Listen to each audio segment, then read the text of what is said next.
the languages that we speak in the world today can be traced back to Sanskrit. It's very, very ancient. And it was created at a time when people had a whole different understanding of reality and a whole different awareness of energy. They say Sanskrit is a consciously derived language. It was created specifically based on the properties of the sounds that are created when you speak the syllables. And when you chant in Sanskrit, you actually begin to rewire your brain into a higher frequency.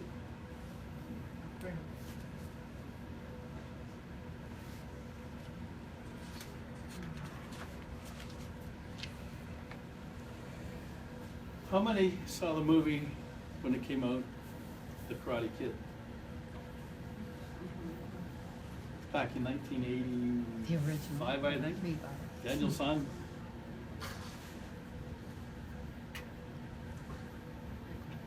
I love that movie. That is a classic. In Hebrew, the meaning of the name Daniel is, God is my judge. The biblical prophet and writer of the book of Daniel was a teenager when taken to Babylon after the destruction of Jerusalem in 607 BC. He survived 2 death sentences, a lion's den and a fiery furnace. I think the name Daniel is more than appropriate for the character in the movie. As they're walking on the beach, Daniel asked Mr. Miyagi to teach him an advanced technique, the crane technique. Mr. Miyagi, in his amazing, simple wisdom, says, "First learn stand, then learn fly. Nature's rule, Daniel-san, not mine."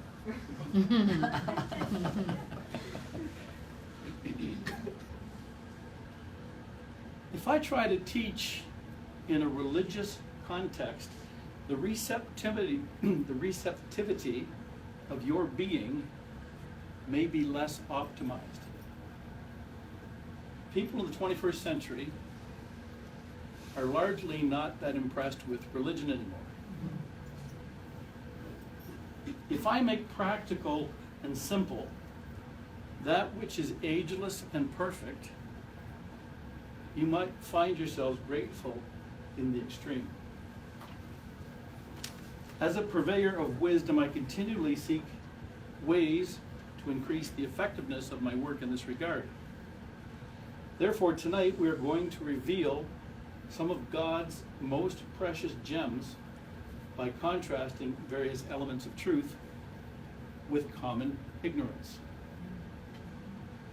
Let us begin with Murphy's Law.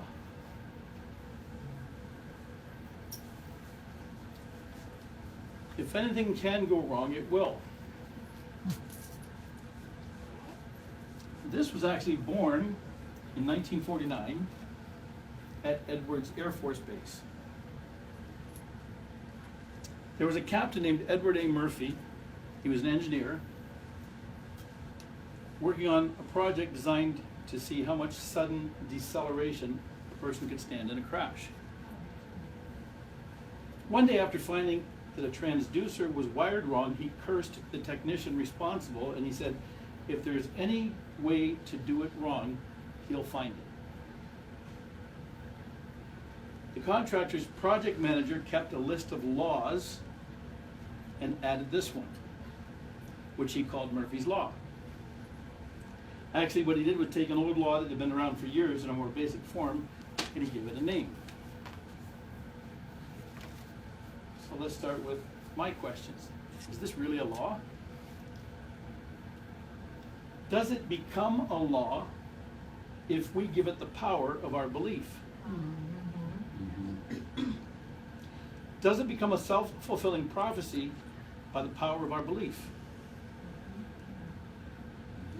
What law does that operate under? Not God's. Well, maybe so. Maybe it is one of God's laws. I think we can leave that open for expansion of the question tonight. Does it become a self-fulfilling prophecy by the power of our saying so? Believing is one thing, saying so is a whole other thing, isn't it? Because this is what we work with, science of the spoken word. It's a little bit stronger even than just having a belief system.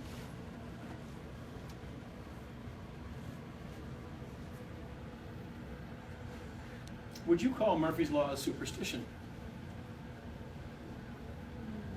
And as I pondered that question, I said to myself, I wonder if I could remember any superstitions I used to have ages ago. And I couldn't really remember any. I know that the touch wood, I always talk about that one. But I had to go to Google and find out what were the old superstitions that were common in my consciousness 40, 50 years ago.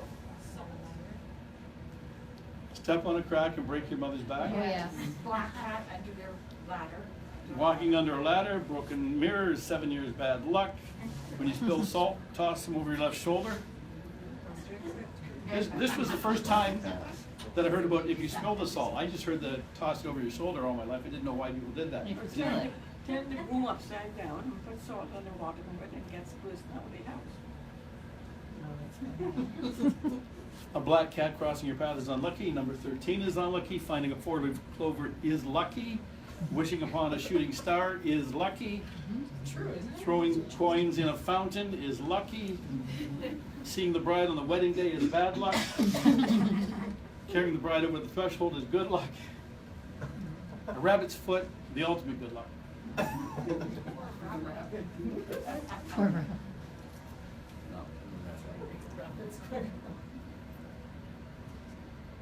To a scientist, a lot of that is silly.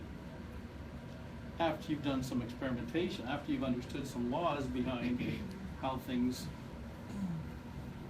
are.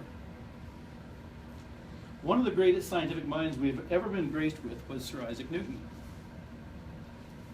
Newton gave us so much that is the backbone of modern science, physics, optics, advanced mathematics, and much more. He was able to discern, describe, and quantify many things which previously were not understood. This gave tremendous scientifically accurate predictability.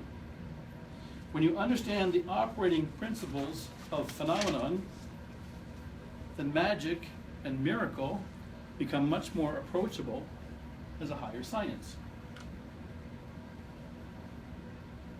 Indeed, this is exactly what the Ascended Masters bring to us, a higher science. Laws governing the universe in its most minute facets, from the subatomic to the galactic. In the Old Testament of the Bible, in the book of Proverbs, Proverb 9, verse 10, the fear of the Lord is the beginning of wisdom, and the knowledge of the Holy One is understanding. Does that mean you're supposed to be afraid of God? I don't think that's what it's telling us. Could you read that one more time? The fear of the Lord is the beginning of wisdom, and the knowledge of the Holy One is understanding. When you have little children, you don't let them touch a hot stove. You don't let them learn that the hard way. You could say that you fear the hot stove. You fear what it can do. You understand the laws of science about that's hot, it will burn you. That's not pleasant. Some more respect. Respect is probably a much better word than fear in the sense of what we're trying to convey. Aware. Do you take an umbrella when it rains? I mean, some of these things are so simple in the way that we understand things that we want to experience and things we don't want to experience, so we govern ourselves accordingly. And because there are so many laws of the universe that we don't know, well, we go to the next best thing. Tradition, superstition, supposition, theory. I wonder if this is because, did that happen because I did it? And we ask ourselves all these questions all the time. But once you understand that the stove is glowing red, is not to be touched, you obey that, don't you?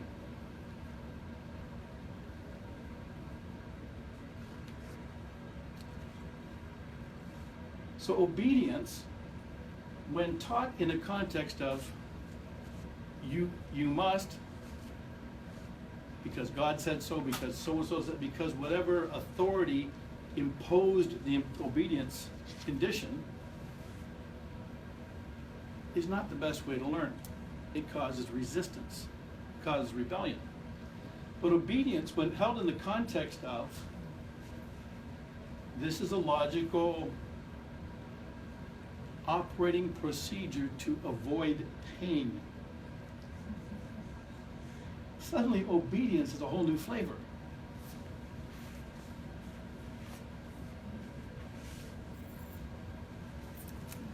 Imagine if you could know all of the required laws of existence. Pretty nice.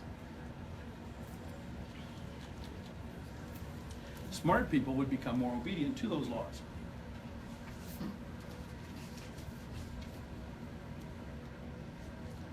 And somehow I can't keep my head out of the Bible because there's so much wisdom in there. Hebrews chapter 5, verse 8. Though he were a son, yet learned he obedience by the things which he suffered. I'm talking about Jesus when he was young, making mistakes. He learned obedience by suffering.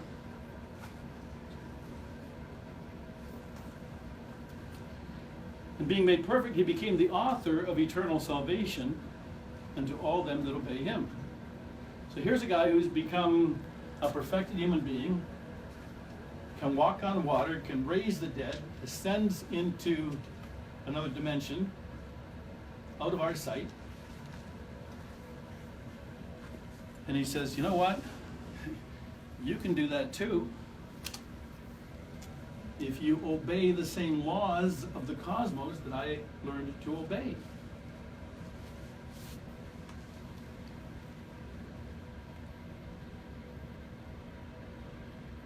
Of whom we have many things to say and hard to be uttered, seeing ye are dull of hearing. That hasn't changed in 2,000 years. We are still walking around in a condition of dullness of hearing, and wisdom isn't necessarily penetrating all day long. So Murphy's Law, everything that can go wrong will go wrong, may become a very powerful force in a person's life if they're believing that, if they're expecting that, if they're constantly speaking to that. And I'd like to contrast that now with something that was said by Louis Pasteur. Fortune favors the prepared mind. Mm-hmm. What's your favorite? Fortune favors the prepared mind. Sometimes that's stated as chance favors the prepared mind. And I love this. This is priceless. Did you ever observe to whom accidents happen? Louis Pasteur asked this question in 1854.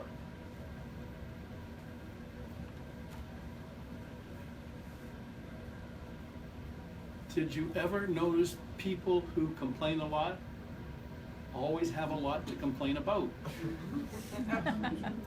They seem to create more stuff to complain about through the endless complaining that they do. And we've seen quite the opposite here. People who are grateful and express their gratitude seem to be having lots more stuff to be grateful about all the time, right?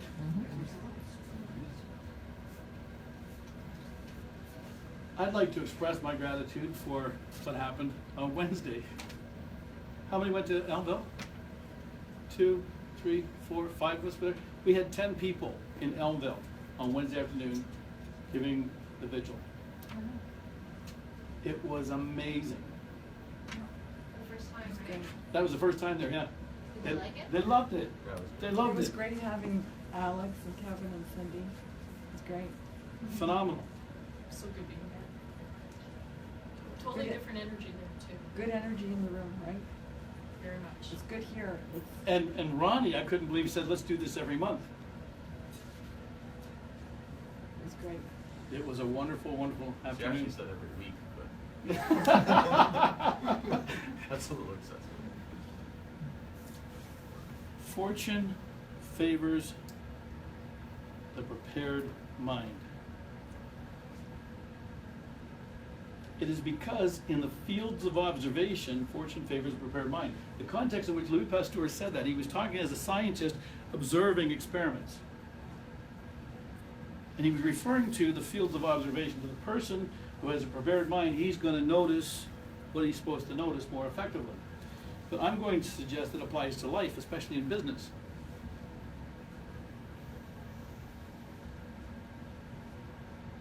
Why is the Boy Scouts motto, be prepared? I think it's the same for Girl Scouts and Girl Guides too, isn't it? Be prepared. Anybody here know? No Girl Scouts in the room? I think it's pretty prepared too. Be prepared. Teaching that to children from a young age.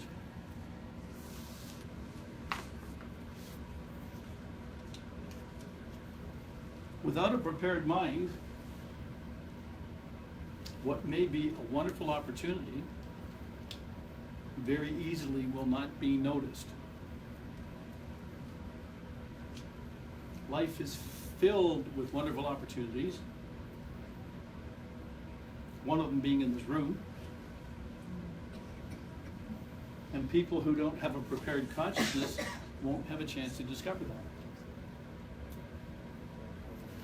Now, I want to get into some definitions. The first definition is Ascended Master. Who are the Ascended Masters? We have some pictures here in the room. We have Son of Kumara, Lady Master Venus. We have Jesus.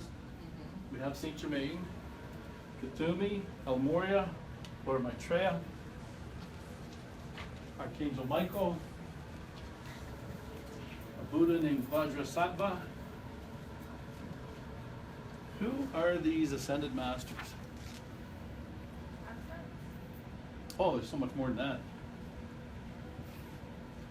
If you go to the main website of our organization, you will read that they are enlightened spiritual beings who once lived on earth, fulfilled their reason for being, and have ascended and reunited with God in the ritual of the ascension. The Ascended Masters are the true teachers of mankind. They direct the spiritual evolution of all devotees of God. And I've found over the years that using that answer does not satisfy quite a large number of people. It doesn't go deep enough into getting across what is essential to really getting a hold of this teaching. So many people with that little paragraph are able to still be misinformed because of all the misinformation and disinformation that proliferates today, especially with the internet. So people will think that some psychic who claims to be channeling Jesus is in contact with an actual Ascended Master. And the Masters tell us that is not the case. They don't operate through channeling. So I thought I need to expand on this definition, and I wrote a piece that's published on a website called Quora, and I was surprised how often this answer got upvoted. People were suggesting that it was a really, really good answer. I want to start with, here's a photograph of some masters. We have El Moria in the center, Kuthumi, and Saint Germain. And that's a photograph that was taken in India in the 1800s when a lady named Helen Blavatsky went to meet these masters. And there were two distinctly different types of master that were described. One is called unascended master, and the other is called ascended master. An unascended master is a perfected being who has mastered the laws of the universe. Matter, energy, time, space. They can walk on water, they can levitate, they can dematerialize their body, they can teleport to anywhere. There's nothing beyond their ability. That level of attainment, believe it or not, is available to every human being on the planet. When a person gets to that level of mastery, one of the things that is available is the opportunity to go through what's called the ascension process, in which your physical body is burned up and you then take on a light body and become an ascended master. One of the books on our back table is the autobiography of a yogi. It's a story about Yogananda. And he talks about his guru and his guru's guru and his guru's guru's guru.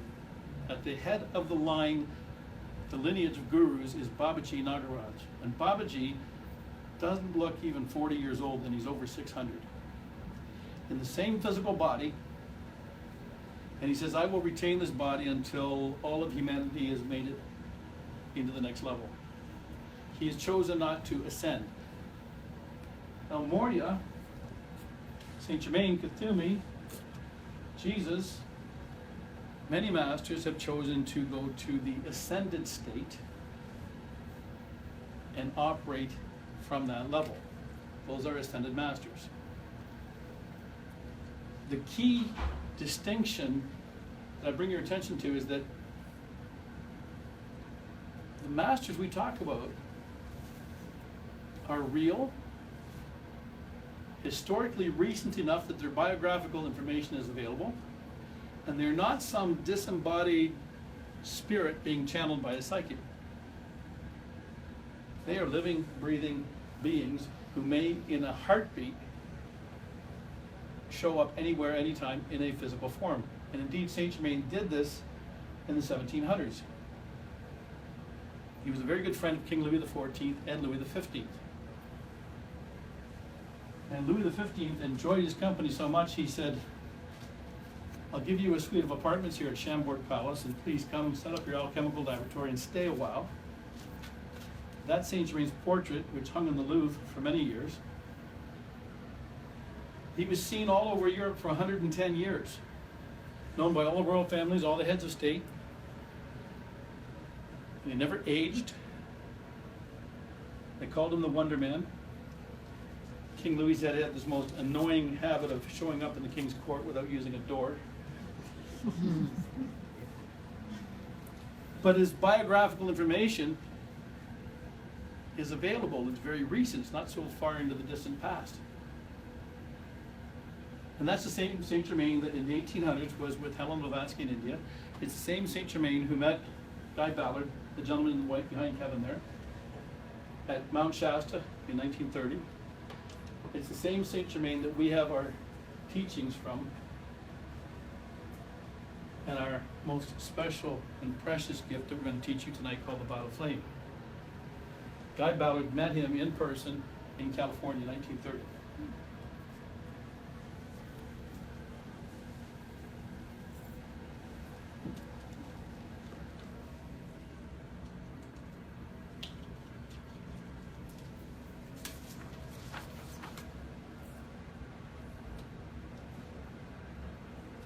When we look at the Bible, which is a common reference point for spiritual wisdom, in the Western culture anyway, we find that Enoch, who was the great-grandfather of Noah, who built the ark, was taken into heaven. Enoch was taken into heaven, physically, bodily, taken to heaven. And that he walked with God. He did not see death. That is an example of the ascension process. Elijah in 2 Kings, Elijah went up by a whirlwind into heaven. Jesus, as he led them out as far as to Bethany, he lifted up his hands and he blessed them, and it came to pass while he blessed them, he was parted from them and carried up into heaven. Clearly, the ascension is a rising process, both physically and into a much faster frequency range, beyond the physical spectrum in which our five senses operate. For the serious student of the mysteries, it is essential to investigate other cultures, traditions, spiritual systems, philosophies. We find that Buddha also ascended. Was this any different from Krishna? About Zoroaster? Same for a few others whose names are not familiar to most people. What about the record of witnesses to Mother Mary's assumption into heaven? Clearly, evidence exists which talks about ascension as a process of rising into another location and also into another condition of being. Truly, the ascension process makes one a permanent member of a higher frequency range, which is often called heaven. Now let's examine the word master. Truly, a master is a demonstrated expert, and more. I suggest that becoming a master of anything indicates that your expertise has become so harmonious and graceful as a natural way of being that your mastery is obvious to all who are privileged to witness it.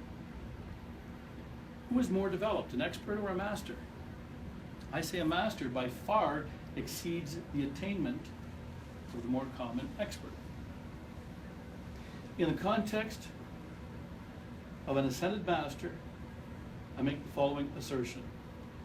The requirement of the ascension process is the self-mastery of every impulse of energy issuing forth through the individual.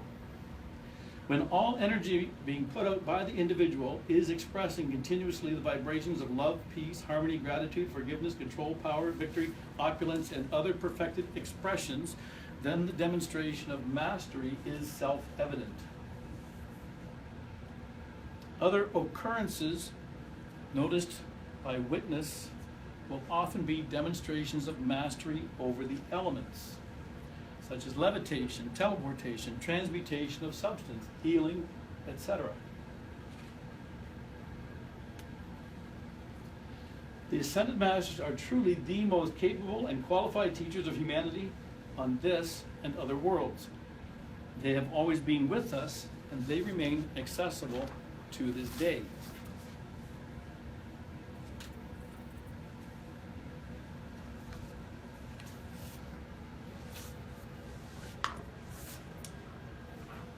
There's a gentleman who I really, really enjoy watching. His name is Andy Andrews. How many have seen Andy Andrews? He gave us a masterpiece called The 7 Decisions.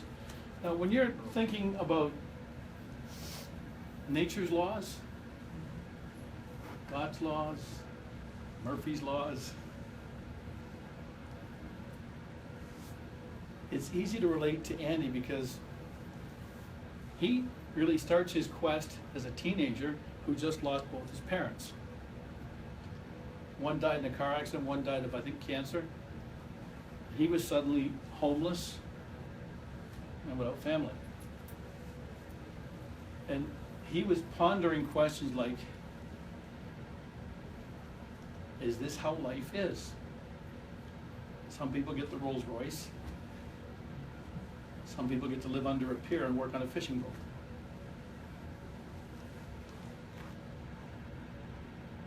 Is there a God? Is that how he wants it? How come some people are born wealthy, some people are born crippled? Is life just a lottery, just a crapshoot? What is it? And he had this driving, insatiable urge to know the answer to that question.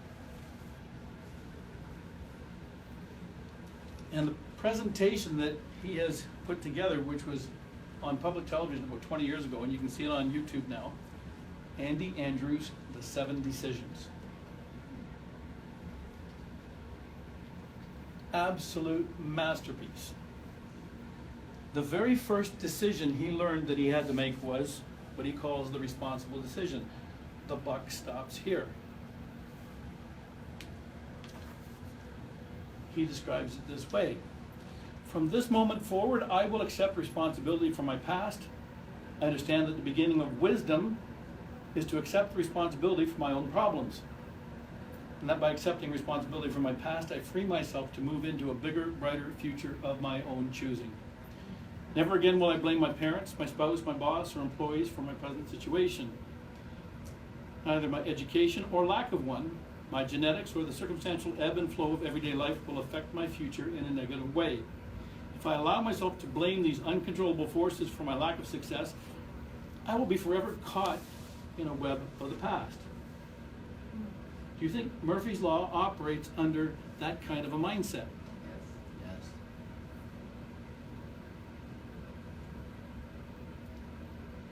I heard 3 yeses. I thought I was going to hear no's. How many think no? I misunderstood. Maybe not. I heard 3 yeses. That was interesting. Where does Murphy's Law live? Does it live within us? Is it real? It is because it's a belief. All beliefs form a reality. Well, let's leave the question open. I will look forward. I will not let my history control my destiny. The buck stops here. I accept responsibility for my past. I am responsible for my success. I am where I am today, mentally, physically, spiritually, emotionally, and financially, because of decisions I have made. My decisions have always been governed by my thinking. Therefore, I am where I am today, mentally, physically, spiritually, emotionally, and financially, because of how I think. Today I will begin the process of changing where I am, mentally, physically, spiritually, emotionally, and financially, by changing the way I think. My thoughts will be constructive, never destructive. My mind will live in the solutions of the future. It will not dwell on the problems of the past. I will seek the association of those who are working and striving to bring about positive changes in the world. I will never seek comfort by associating with those who have decided to be comfortable. When faced with the opportunity to make a decision, I will make one. I understand that God did not put in me the ability to always make right decisions. He did, however, put in me the ability to make a decision and then make it right. The rise and fall of my emotional tide will not deter me from my course. When I make a decision, I will stand behind it. My energy will go into making the decision. I will waste none on second thoughts. My life will not be an apology. It will be a statement. The buck stops here. I control my thoughts. I control my emotions. In the future, when I am tempted to ask the question, why me, I will immediately counter with the answer, why not me? Challenges are a gift, an opportunity to learn. Problems are the common thread running through the lives of great men and women. In times of adversity, I will not have a problem to deal with. I will have a choice to make. My thoughts will be clear. I will make the right choice. Adversity is preparation for greatness. I will accept the preparation. Why me? Why not me? I will be prepared for something great. I accept responsibility for my past. I control my thoughts. I control my emotions. I am responsible for my success. The buck stops here. Now, one thing that's interesting about Andy is that he's read over 400 important biographies. From living under a pier, working on a fishing boat, to become a recognized international speaker who has addressed half a dozen presidents. There was a huge educational process. He educated himself. He read really good material. He read over 400 biographies of successful people. Which reminds me so much of Peter J. Daniels, who was one of my favorite mentors. I met Peter in the 80s. Peter J. Daniels was an illiterate bricklayer to the age of 26. Couldn't read, write, or even properly speak the King's English, had a horrible stutter, and believed what his grammar school teacher had constantly told him, that he was a bad little boy and he would amount to nothing. He had several fathers, he had several mothers, most of whom were in and out of jail, alcohol problems, all kinds of problems. Broken home doesn't begin to describe what he was saddled with in his youth. But at the age of 26, he had a wake-up call. He bought himself a dictionary, he bought himself a tape recorder, and he taught himself to read, and he taught himself to speak and pronounce words, and played them in the tape recorder, and played them back, had friends tell him if he pronounced it or not, then checked with other friends because he didn't believe the first friends. And Peter J. Daniels went on to read 800 biographies of the most successful people in the last 2,000-3,000 years on planet Earth. And before he was 60 years old, he was a self-made billionaire. I met him when he was the richest man in Australia. I spent an afternoon with him. Incredibly powerful mentor, a wonderful human being, who started with conditions far worse than most of us have ever had to endure. Andy Andrews, very, very similar vein, the study, the research, the learning, the decisions to achieve greatness. And then we have another one of my favorites, Definition of Responsibility, that was written by Werner Erhard, who created EST training, which today is known as Landmark. Werner said the following: responsibility starts with the willingness to experience yourself as cause in the matter. It starts with the willingness to have the experience of yourself as cause in the matter. It's not burden, fault, praise, blame, credit, shame, or guilt. All these include judgments and evaluations of good and bad, right and wrong, better and worse. They are not responsibility. They are derived from a ground of being in which self is considered to be a thing or an object, rather than a context. Responsibility starts with the willingness to deal with a situation from and with the point of view, whether at the moment realized or not, that you are the source of what you are, what you do, and what you have. This point of view extends to include even what is done to you and ultimately what another does to another. Ultimately, responsibility is a context of self as source for the content, for what is. So I'm going to suggest, if you are the source of all that happens, including your birth and your exit from this plane of existence, then what does that say about who you are? If you are the source of all that happens to you, including your birth, what does that say about who you are? What a wonderful day. Yeah. Back to the Bible, John 10:34. Jesus, being questioned by the Romans, answers them, "Is it not written in your law? I have said ye are gods." He was quoting the Old Testament law from Moses. Ye are gods, and ye know it not. You have been culturally conditioned into a matrix specifically designed to keep you ignorant and powerless. You are gods, and you know it not. This takes us to Chart of the Presence. Saint Germain gave this to us 100 years ago. Wants us to know who we are. This is our spiritual anatomy. A clairvoyant who can see into higher frequencies can see all of this. I have had clairvoyant moments when my third eye opened briefly, in which I did see this. I know this picture's accurate because I've seen it. This describes a human being in 7 dimensions. And from here down is the physical plane. The part that you're accustomed to when you look in the mirror. Oh yeah, that guy.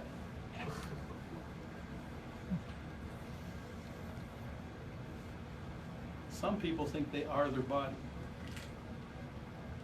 It's just a vehicle. That's all it is. Who you are is a divine being.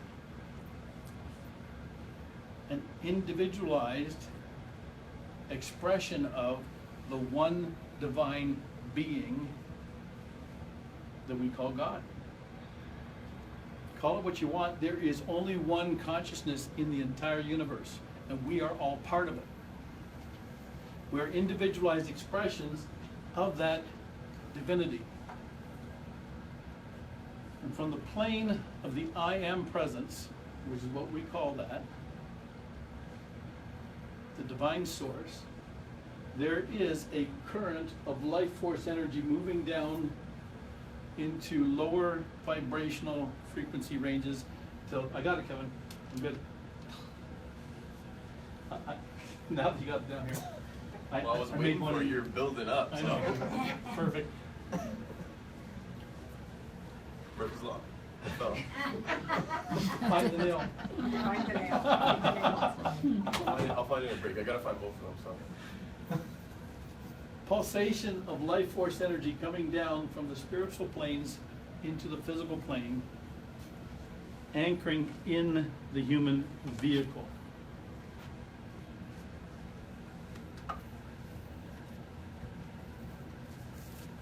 The human vehicle has an energy system containing what we call chakras. And they're lined up along the spine, and there's 7 major ones. And behind the heart, there's an 8th one. It's called the secret chamber of the heart. And it actually looks like that.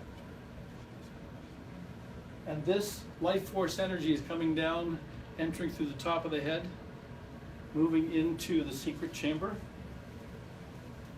finding an anchor point, which is a focal point for the light, and it bursts forth into a flame. Just like when you put a magnifying glass on a piece of paper in the sun. And when it focuses the light, it bursts into a flame. It's very, very similar to the activity of the sacred fire bursting forth from the source energy in this chakra. It's a 1/16 of an inch tall and very, very, very small. And it has 3 plumes. And it's pulsating, and it's causing your heart to beat. The energy of the threefold flame in its 3 primary aspects, power, wisdom, and love, Father, Son, and Holy Spirit, if you like that, Brahma, Vishnu, and Shiva, if you like that, first ray, second ray, third ray, if you like that.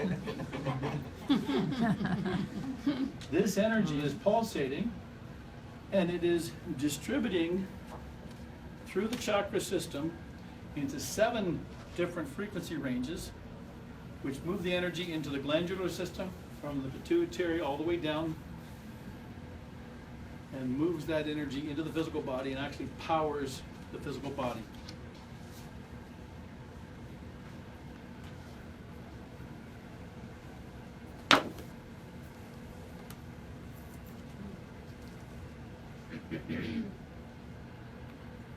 So this is me.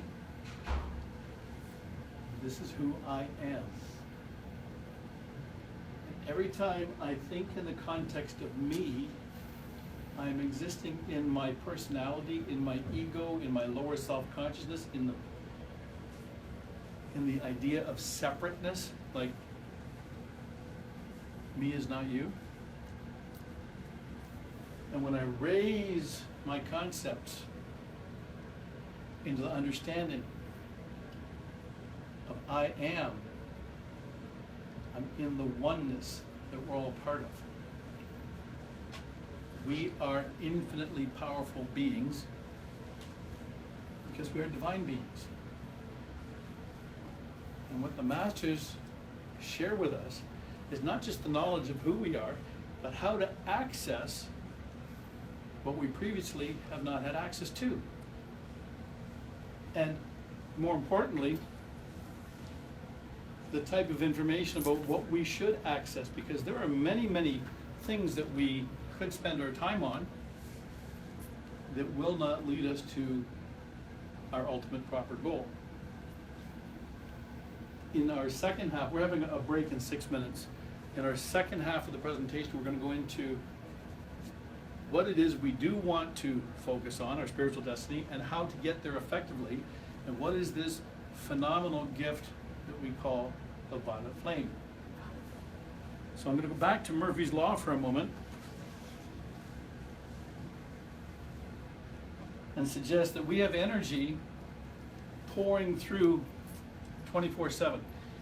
We have some of it coming through our third eye, we have some of it coming through the crown chakra, we have some of it coming through the lower chakras. It's coming out of us and it's expressing itself through our behaviors. But here's the $1 million secret nobody told you. The portion of that energy that's coming up through the throat chakra is divine energy. It's source energy. It has infinite potential, and it molds itself and it shapes itself according to what you speak. And therefore, if you say, whatever can go wrong will go wrong, will go wrong. Murphy's Law becomes operative by your speaking it into existence. It really does.